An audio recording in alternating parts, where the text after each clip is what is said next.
огонь. А самое главное, моментально переноситься с одного конца сражения на другое. Этим воспользовались и в гражданскую войну, очень сильно применялись. Хотя это изобретение отнюдь не российское. А англичане еще в Первой мировой использовали это приспособление. Вот такая конструкция.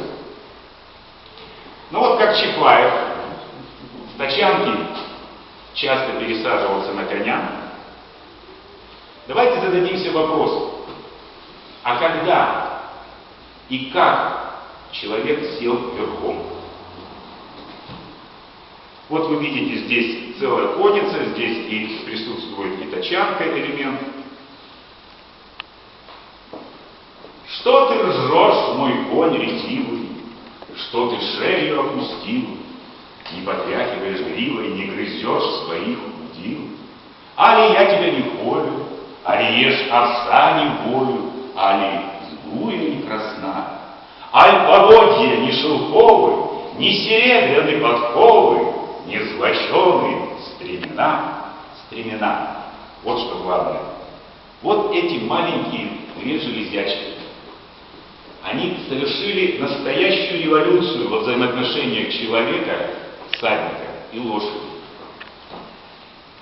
Для чего они нужны? К седлу подвязываются на определенном расстоянии, в зависимости от размера ноги всадника, эти стремена. И все. Всадник получил точку опоры, ведь до этого он сидел на седле просто верхом. Вот смотрите, памятник Петру Первому. Стремян нет. Но во времена Петра Первого были стремена. Почему их здесь нет? Потому что памятник Фальконе изображает нашего императора в античной одежде, в античной сбруе и конь. А тогда не было стремян.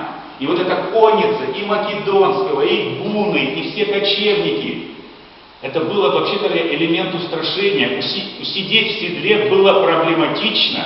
И часто случалось так, что кони использовались только для того, чтобы добежать до места сражения, спешиться и там уже вести бой. Потому что это было целое искусство удержаться в ногах. Даже культ был сильных ног, которые могли... Это постоянное усилие удерживаться в седле. И только с появлением вот такая конница, видите, звериные шкуры вместо седла, попробуй удержаться, да еще с копьем. А вот когда появились рыцари, когда на них надели доспехи, и рыцари превратились, как современные космонавты, в неподвижных. Вот вы знаете, что современный космонавт на Земле двигаться самостоятельно не может. 200 килограмм вот этот скафандр. Ну, не 200, но больше сотни, это вот доспехи рыцаря. Его тоже сажали на коня, пристегивали, по сути дела, и он без стремян просто не усидел бы там. Вот в тот период и появилась эта целая конструкция, да? Вот что это напоминает?